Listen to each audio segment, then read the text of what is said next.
Hello everyone, and thank you for watching my channel. If you like what I'm doing here, please consider subscribing, liking, and commenting. It would really help the channel out quite a bit. Thank you very much. And now, Mystery Theater.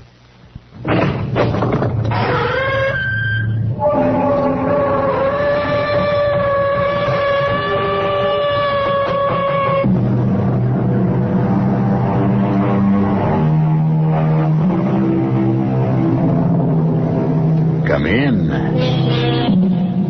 Welcome. I'm E.G. Marshall, and I invite you to join me as we journey through a forbidding landscape, peopled with the most demoniacal furies in or out of this world. There is that moment, that imperceptible, unmarked, uncertain moment, when we pass from day to night, and from life to death. And try as we may, we can never isolate that moment. We can never grasp it, hold it, keep it. And somewhere during that moment, only the length of the shortest fraction of a second, the living are separated from the dead. And yet, it might just as well be as long as all eternity. Who are you? You know who I am. I'm Bert. You can't be. Don't fight it. But Bert is dead. That's right. I'm dead. Then how can you be standing here talking to me? I don't know. I'm here, that's all. What do you want? I want my wife. She's my wife. But first, she had taken a vow to be mine. I know that vow. It says, till death do us part. You're dead. You're parted. I've come for her. I won't let you take her. How can you stop me? I'll kill you. How can you kill me? I'm dead.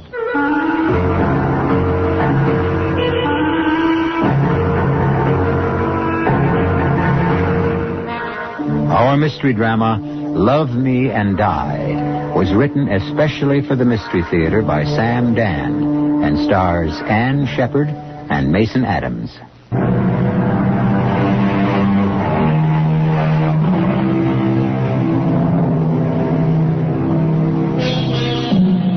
The most important decisions of our lives are usually not based upon careful reasoned study or even on common sense. No, our most vital decisions are often arrived at suddenly, irrationally. Men and women choose each other because of mysterious music in the voice or a sparkle in the eye. You remember the saying, had the nose of the beautiful Helen of Troy sloped outward instead of inward, there never would have been a Trojan War. So, Stephen Barrow wanted Emily Phillips for the same reason Paris wanted Helen. She was the most beautiful woman he ever saw. These things never change. Happy, darling? Yes. It doesn't sound very enthusiastic. I'm sorry. Sorry? What a word to use on a wedding night. What I mean, I'm so afraid. Afraid? Afraid of what? I'm so afraid this is all a dream. Oh, no. No, dear, it's real enough. Oh, Steve, I want to be happy, darling. And you will be, Emily. You and I, we are going to be the two happiest people in all the world. Do you mean that, Steve? Of course I mean it. Now, what's troubling you? Bert. Say it. What? I'm thinking of Bert. I shouldn't be, I know, but I was married to Bert once. Yes, dear, you were. You were. Bert is dead. He's gone. Forgotten. Will you listen to me? What kind of talk is this on our honeymoon? Steve, you really are so wonderful. Oh, of course I am. And you'll just have to put up with me sometimes when I get into these moods. Now, you're not going to have time for moods. We spend the night here at the motel. Tomorrow the plane for New York. 3 days in the big town, and then we fly to London. Is it true? Are we really going? Why do you keep asking if these things are true? I find it so hard to believe that good things are going to happen to me at last. Only good things from now on. Oh, I love you. I love you so much. Let me tell you why you're going to have a deliriously happy married life. Why? Because you're one woman in a million. Oh. You're not actually of this world. Oh, come on, that isn't true. You're so, what is the word? You're so ethereal. Yeah, that's probably the word. And you're so fragile, just like the delicate and beautiful things that you write poetry about. When's the last time I told you were wonderful? Oh, about 45 seconds ago. Oh, darling. I feel now that I can write again. I know I can write again. Hey, where are you going? I want to look out the window. It's as if I just saw the moon and the stars for the very first time. Well, now. Let me tell you something, dearest. Every time you see the moon, the stars, the sun, the sky, it should be as if it were for the first time. Each time there should always be the thrill of discovery. This feeling is how I know I can write again. That's great. It's gone. All the misery, the suffering, everything I knew with Bert. His cruelty, his violence, buried with him. He'll never be able to hurt me again. No, Emily, he's gone. Finally. I'm free. What's wrong, Emily? What is it? Steve, look out the window. And what? There, near the swimming pool. All right, I'm looking. There. There's a man. Where? There, that man standing there. Darling, there isn't anyone standing. He's looking up this way. I don't see anyone. He's looking up at our window. Oh, it has to be your imagination. No, Steve. There's a man. No, darling, it's just a shadow cast by the edge. What? See? He's moving his hand. I tell you, there's no one there. He's beckoning for me to come. Darling, it's only your imagination. Now, come away from the window. I can't move. Emily, there's no one out there. There's no one at all. Come with me, and I'll prove it. No. I won't go to him. He'll take me away. Emily, darling, get hold of yourself. Oh, look at it. He's so much bigger than you are. Where are you going? Don't take your arms away. I only want to pick up the telephone. Why? I have to prove something to you, darling. Nobody's there. Oh, Steve. Hello, desk. Yeah, look, this is Mr. Barrow in room 118. Listen, the swimming pool and the patio area, it has floodlights, those big lights. Steve, he's coming closer. Yeah, could you turn them on, please? I know what time it is. This is an emergency. Look, just don't ask questions. Do it, please. Emily, look, the lights. Thanks very much. You see that? It's light all around the patio and the pool. Now, where is that man? The man that you thought you saw? Where? It's all lit up. It's as bright as day. There's nobody there. It's deserted, isn't it? Yes. So, it was all just your imagination. But I saw it. It was like I said, a shadow, and then the lights came on, and it disappeared. Yes. He disappeared. But just before he did, I saw his face. It was Bert. It couldn't be. Darling, I saw him. Darling, Bert is dead. I saw him. It was Bert. With that wide-brimmed floppy hat of his, the khaki trench coat, the boots. Emily. Cowboy boots. And you didn't see... No, dear. How could you miss him? You're going to see Dr. Rossman. Oh, what good will he do? Look, if it was your imagination, then we have a problem. But if Bert was actually there, then Rossman may have a problem. After all, it was Dr. Rossman who pronounced him dead.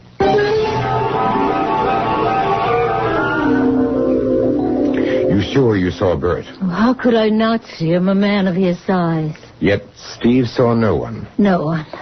And then, when the pool and patio were flooded with light, suddenly he disappeared. But in that instant you saw his face?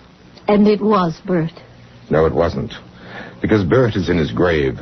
But I tell you, I saw him. Emily, you have a guilty conscience about Bert. Guilty? Why? Because he's dead, and you're alive. But I told you how he treated me. Yes, but you keep thinking. Perhaps. Perhaps it was your fault. Perhaps if you'd been more patient, more understanding. Yes, perhaps. And now, once again, you are married. And on your wedding night, you fear that Bert still feels that he's the bridegroom.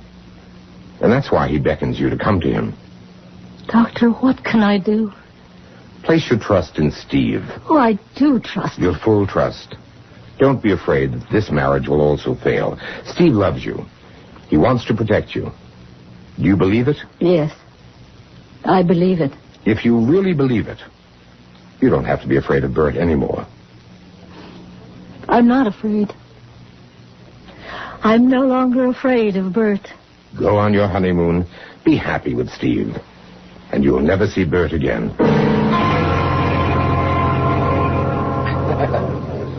How did it go? Dr. Rossman was just wonderful. Really? I suppose it's because he told me all the things I already knew myself. But deep down... Such as? Oh, it's all mixed up, but I think I understand it. Darling, let's order lunch. If you can dismiss it that easily, great. I was silly last night. Yeah. You were also very scared. Well, it was real enough, but it was an illusion. And now we both must forget it ever happened. I've already forgotten. Did you cancel the flight to New York? No, not yet. Let's not waste time here. We can eat at the airport. You mean you feel well enough to go on the trip? It's over. All the fear, all the worry. Our bags are packed. We just have to check out. New York, London, Paris, Rome, here we come. You folks checking out? I hope you found the service satisfactory. Oh, everything was fine. Just great. Name, please. What did you say the name was again? Barrow. Mr. and Mrs. Stephen Barrow. Oh, yeah. That'll be under the B's. Here we are. Oh, I got something for you. Sure be mighty glad to see it. What is it? Well, you found it for you. Yes, sir, we did. You found what? Ain't you the party that called Death's middle of the night and wanted the lights turned up around the pool? Yeah, but, We turned them on. Because we figured you must have lost something out there and wanted to find it, right? No, the reason we wanted... So we turned on the lights, but I guess it didn't help any. As it turned out, it did. So when the maintenance fellas come on this morning, we asked them to take a sharp look. And they found it for you. Found what? It's cufflink. By what cufflink? Well, your cufflink. No wonder you were so concerned. It's made out of solid gold. That's not my cufflink. Right there, plain as day. It's your initial, Mr. Barrow. That big, bold There B. must be some mistake. Well, how could there be a mistake? Steve, let me see the cufflink. Emily, it isn't mine. Steve, let me see... Oh. This Emily, what's wrong? This belonged... It was Bert's cufflink. I gave it to Bert for a wedding present. Steve, he was here. Bert was here.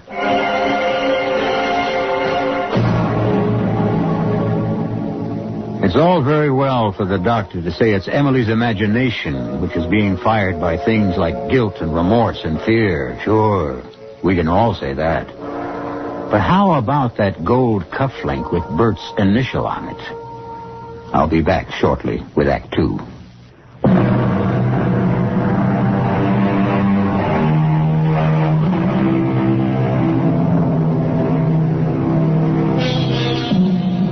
From a philosophical point of view, one may express many attitudes toward death. But from a practical perspective, it is difficult, if not impossible, to deny that death is, at the very least, final. The soul may live on forever, but on one thing there has to be universal agreement. The body is gone. Well, last night, Emily Barrow saw her former husband, Bert Phillips. And Bert has been dead for over 3 years. A ghost? Do ghosts wear gold cufflinks? Emily, dear, maybe we better not check out just Oh, yet. no. I want to leave here right away. But the state that you're in... He's here. I know, Bert's here. We've got to leave. Yeah, yes, dear, of course. Well, let's just sit down for a minute, quietly. That's it. Relax. Let's be calm. You say that this is Bert's cufflink? How can you be sure? Steve, I know. I know. The store that sold it to you could have had dozens. I didn't buy it in a Well, store. the jeweler could have made others, and there could have been someone with the initial B. Steve, I'm terrified. Darling, there's nothing that should make you as frightened as you are now. The cufflink. I made it myself. You what? I was taking a course in jewelry making. I'd always expressed myself in words. I wanted to see if I could achieve meaning in... All right, I believe you. I believe you. Now, let's look for the rational explanation. This cufflink and the mate to it are the only ones of its kind in the world. I will fight you, dear. You made it. You recognize it. It belonged to Bert. I still say that there is a rational explanation. No, not for me. Yes, and you must listen to me. Now, when is the last time that you saw this cufflink? 3 years ago. You haven't seen it in 3 years? No. So, what we must assume is that there was a burglary. The links were stolen. No. The thief may have sold them, and by a coincidence, the new owner had stopped at this very hotel. No, Steve. I remember you told me that your apartment had been broken into a few years ago. Now, why wouldn't the thief have taken the cufflinks? Because they weren't in the apartment. Where were they? I buried them. With Bert. You buried them with Bert? Why?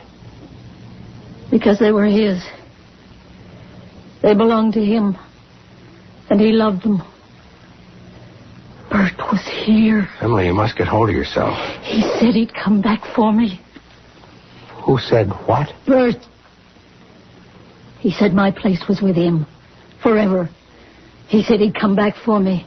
And he's cruel enough to drag me away. I'm taking you to the doctor. I've seen the doctor. Now, what do you want to do? Maybe it's this place. Maybe there's something about this motel. How could there be? Let's get out of here. Oh, darling, please, we can still make the plane to New York.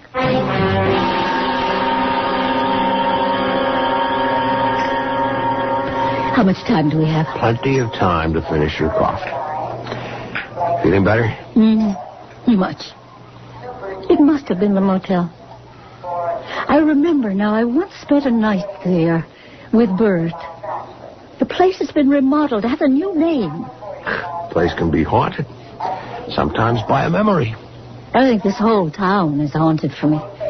It's where Bert and I spent most of our marriage. Oh, you look so much better now. I feel so much better. I must have worried you horribly last night. Yes? Well, it should teach you a lesson. Don't ever fall in love with a girl at first sight and marry her 2 weeks later without knowing anything about her. I know everything I need to know. How do you predict these things anyhow? I had a friend who married the girl next door. They knew everything about each other. The marriage lasted 6 months. Transnational Airlines, flight number 1 for New York. That's us. Flight number 1 to New York. Let's go. Yeah. At gate 16. Your attention, please.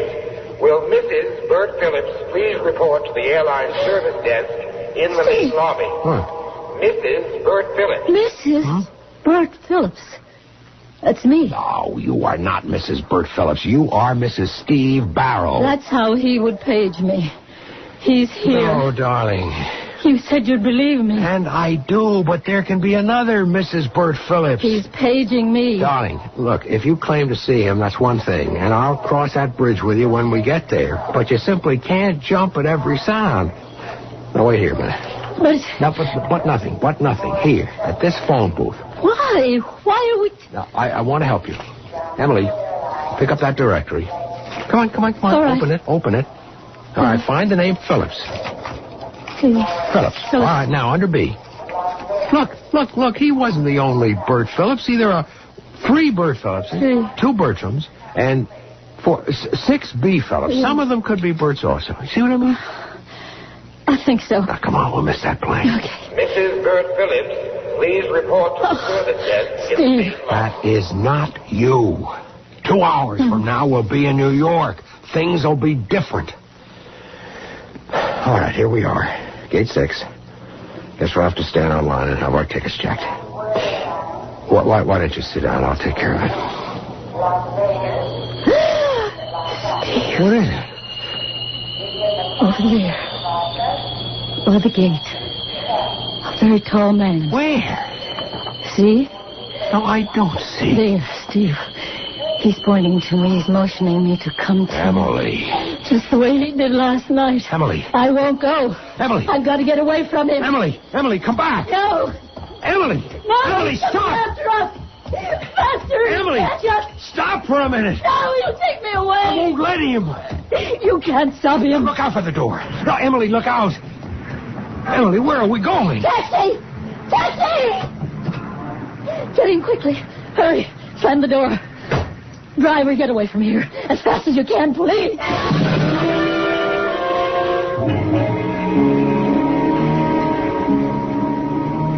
Maybe she'll sleep now.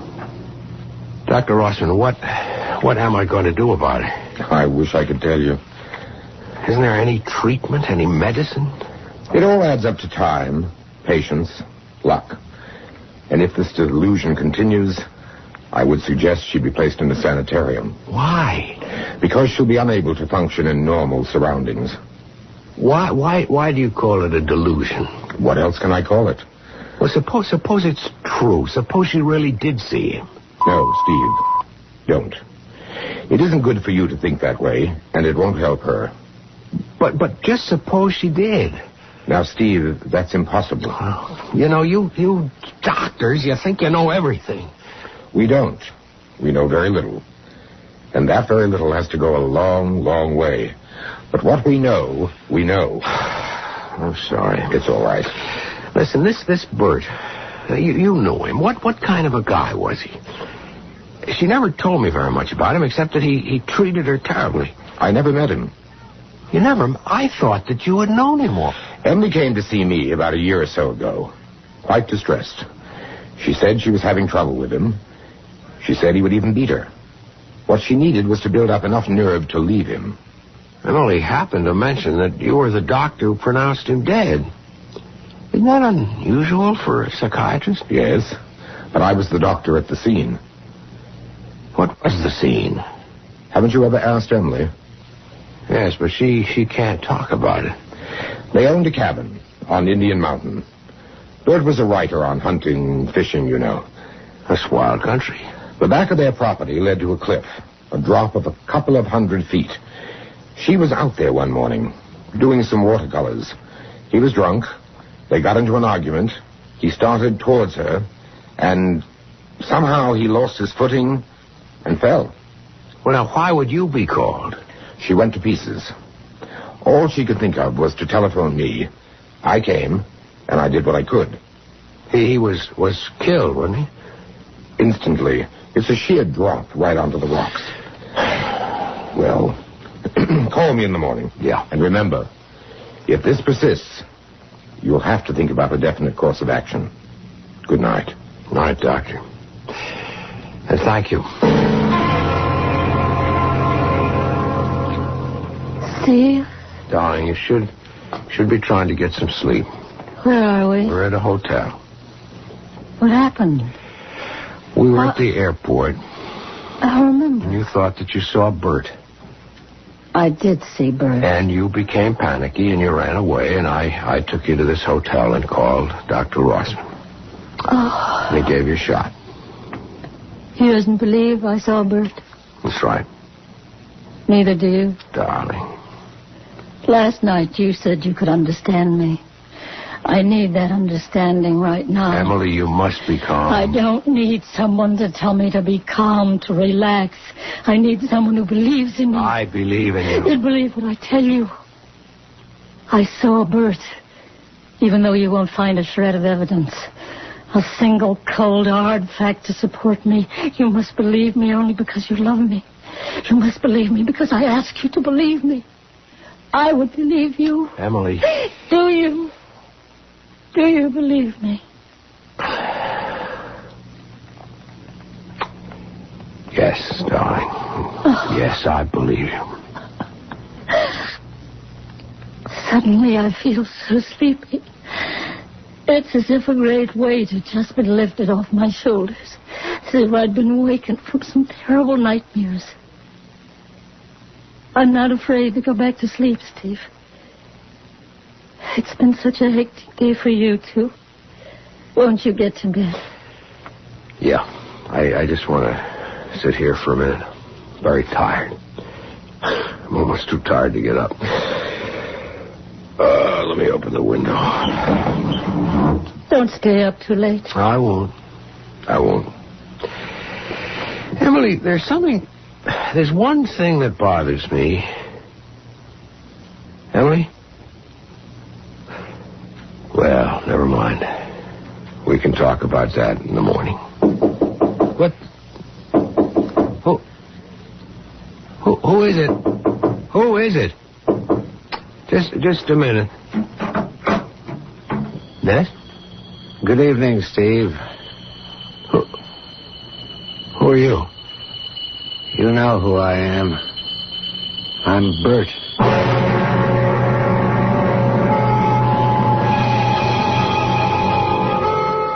It was Dr. Rossman who officially pronounced Bert dead. So, what's this? The good doctor has an entire array of medical and scientific fact to confirm his findings. Stephen Barrow has only the testimony of his eyes and ears. In the final analysis, you, of course, will have to decide. And I shall present additional evidence for both sides when I return shortly with Act 3.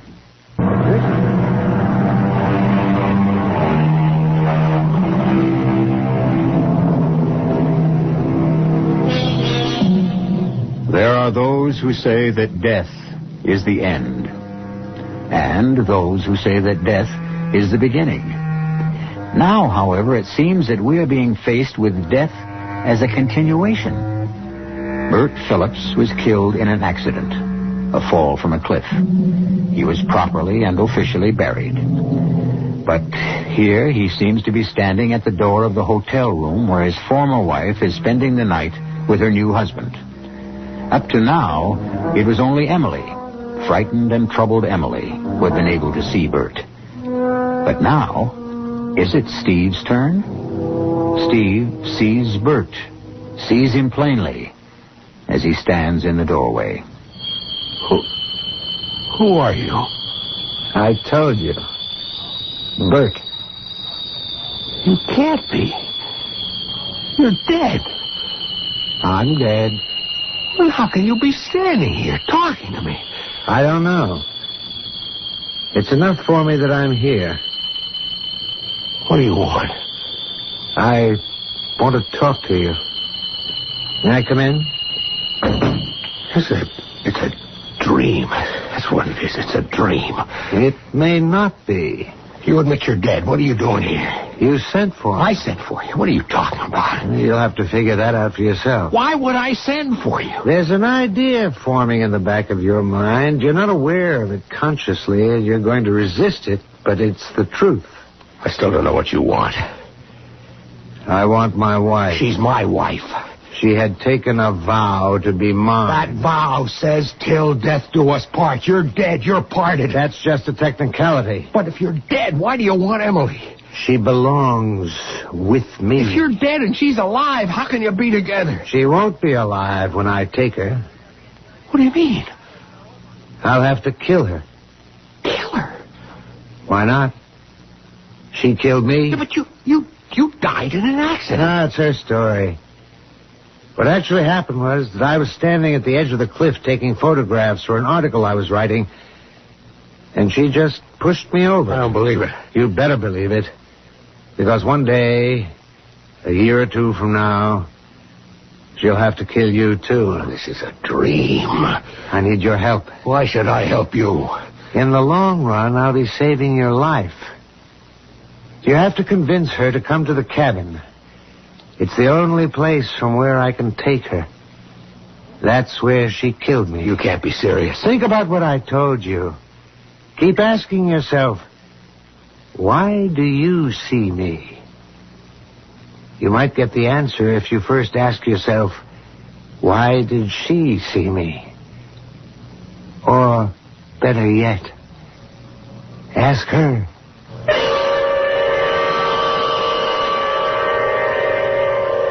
Steve? What? Oh, you poor darling. Did you fall asleep in that chair? I guess I guess I did. I feel so guilty. I had such a wonderful, refreshing sleep. So deep, so restful. See, did I dream? What are you muttering about? You said that Bert always wore a big floppy hat and a trench coat and cowboy boots. Oh, darling, the absolutely last person in this whole world I want to talk about is Bert. Yeah. Listen. Bert Phillips, as far as I'm concerned, has never existed. Emily, tell me something. Why do you think... Yes, dear? Nothing. Well, I don't know about you, but I'm starved. Darling, you all right? Sure. I just had a crazy dream, that's all.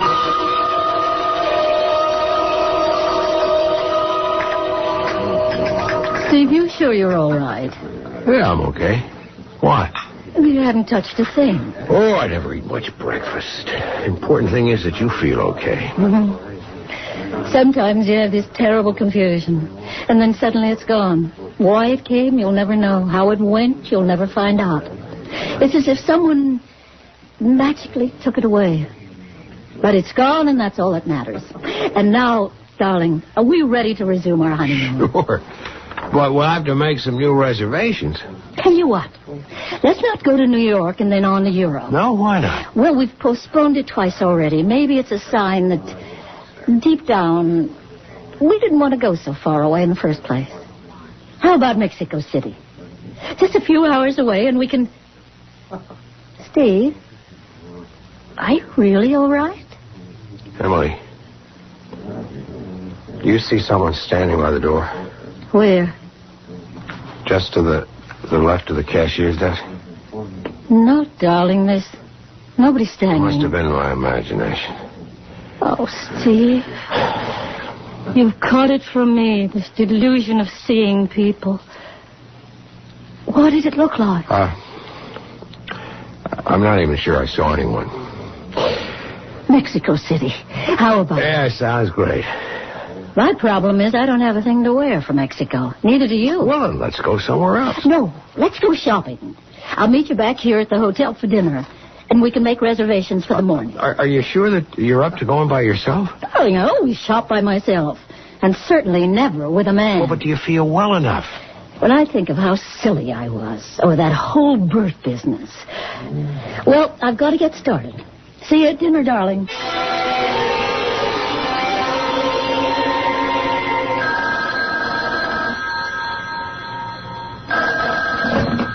Hello? Darling, I hope you did some shopping, too. Yeah, I picked up a few things.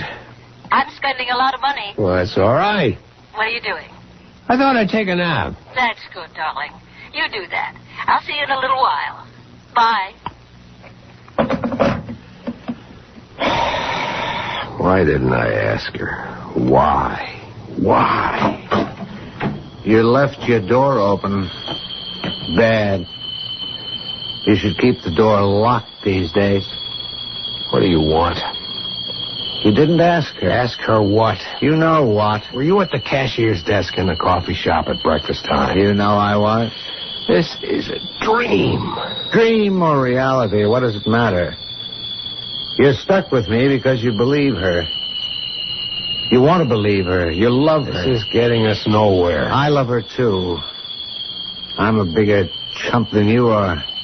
Even after what she did to me, I love her. And why did you treat her so badly? Who says I treated her badly? Everybody. Who's everybody? Dr. Rossman, for one. He never said I mistreated her. He said she told him I abused her. But you did. Only because she says so. Why should she kill you? For the same reason she'll kill you. You keep saying that. Why do you refuse to believe it? It's true. You can't prove it. Oh, but I can. The camera will prove it. What camera? I told you I was out there taking pictures. She sneaked up behind me and pushed me over the cliff. Her story, she was painting pictures and I was drunk, started beating her, and somehow lost my balance. Why shouldn't I believe her? Because she lied. She made her way down the mountain to where I was lying dead, poured liquor all over me. But she'd forgotten about the camera. The camera? The camera. I was so intent on taking my pictures, that's why I didn't hear her. But the camera went over the cliff with me. It broke against the rocks. It came to rest, finally, behind some bushes. I believe Emily. Oh, in your place I would, too. But the camera, all smashed up, has been lying there 3 years now, in snow, in mud, summer and winter. It's still there. Or what's left of it is still there. Not 20 feet from where I landed. I said I don't believe you. She forgot about it or didn't think In about a court it. of law, that wouldn't prove a thing. That camera could have fallen there at any time. It's not supposed to prove anything in a court of law. It's supposed to prove something to you. What do you want me to do? Bring her to the cabin. To the cliff. I want her. You think I'm crazy? Crazy or sane, it doesn't matter to me. Bring her. Let me have her. No. She'll kill you. You keep on saying she'll kill me. Why? Okay. Ask me the question you're afraid to ask her. Why do you think she saw me? Because she has a guilty conscience. She feels guilty because she's happy with me. Does she? Now, let's examine that. She feels guilty because she's happy with you. She's so happy with you that on her wedding night, she sees me. Shouldn't that prove something? What could it prove? She's sorry. Not because she killed me, but because she killed me and wound up with you. She loves me. No, she likes you. Why not? You're a nice guy. Most girls like you. But love, that's something else. You're not exciting for Emily the way I was. You're not wild enough for her the way I was. That's why she saw me, Steve. She wants me. That's a lie. You can't face it. That's why you didn't ask her. Ask her what? Why she saw me on your wedding night. I'll kill you. I'm already dead. Why do you insist she killed you? Because I was wise to her. You'll also get wise to her one day. Bring her up to the cabin. Never. Scared? Why should I be scared? Once she's up there, she'll have to choose between us. And you're scared she'll choose me.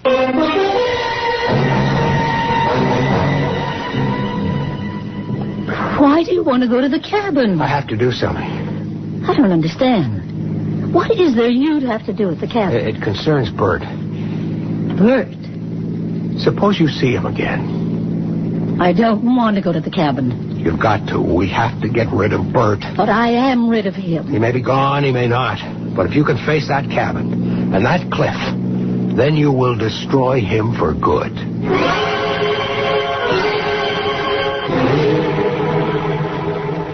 I haven't been here since he died. You never told me how it happened. I was never able to talk about it. Can you talk about it now? I was painting.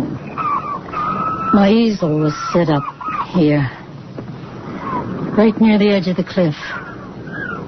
It's a spectacular view, isn't it? Yes. Careful. Don't stand too close to that edge. He was drunk, more than usual, ugly, bad-tempered. He criticized my work. I paid no attention, and that infuriated him. He lunged at me, and I was terrified. I stepped aside. He stumbled and just fell over. It was awful. Did you love him? Oh, no. How could I love him? He was a beast. Well, then, why did you see him on our honeymoon? I didn't really see him. It was only my imagination. Why should you even see him in your imagination? Why should there have been room in your mind, your heart, for anyone but me? Wasn't I enough for you? You were. You are. Or did you want him? Do you still want him? He's dead. He was there at the hotel. I saw him. Saw him? You wanted me to see him. You made it a test of my love. And so because I love you, I saw him. And that's why I brought you here. So that you can choose between us. Between who? Between Bert and me. How can I? Bert's dead. Is that the only reason? Let go of me. Is it? Steve. Did you kill Bert? No. Tell the truth. No. Did you kill him? Yes, Why? because he laughed at me, at my work, at my poetry, at my painting. He said they're a Oh, joke. they're not. They're exquisite. He was right. I'm a phony. Oh, no, you're wonderful. No, I'm not. I'm a phony. I'm not wonderful. Nothing about me is wonderful. Bert was right. He said, you're a phony. A poet who never writes poetry. A painter who never paints a picture. Even the cufflinks. Bert made those cufflinks. He knew what I was. He loved me for what I was, and I loved him. But sometimes I got mad enough to kill him. And one day I did. Oh, Emily, listen. Emily, whatever you've done, I love you. I don't want you. I want Bert. I need a man like Bert. Emily, you can't mean any of this. Emily. Don't come near me. Emily! Don't come near me. You know where Bert is now. He's just on the other side of the ledge. Bert! It's only a dream. Bert! Emily! I'm coming! Look out, Emily! You'll fall over that ledge! He's calling me! There's no one there! Let go of me! You're crazy! You'll go over the edge! You'll get killed! Let go. Emily! Bert! Emily! Help I me! can't let you kill yourself! Bert! No, Emily! Make him let go of me! Emily! Get away from the ledge! Bert! I'm coming to you!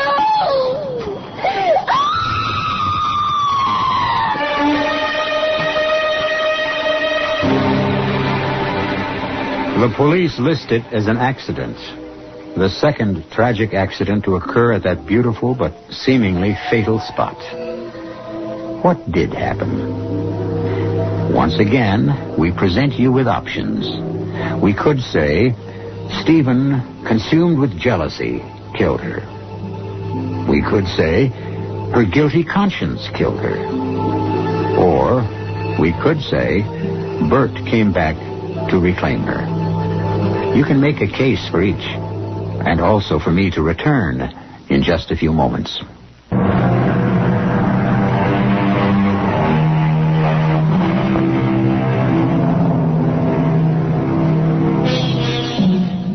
She loves him. He loves her for reasons that defy all understanding. And once they fall in love, the passion can flame for a moment or for all eternity. We dwell on love here because all the other mysteries are slowly yielding to science, to technology. Soon love will be the only mystery left us, besides those you will find here 7 shilling times a week. Our cast included Ann Shepard, Mason Adams, Robert Dryden, and Robert L. Green. The entire production was under the direction of Hyman Brown. This is E.G. Marshall inviting you to return to our Mystery Theater for another adventure in the macabre. Until next time, pleasant dreams.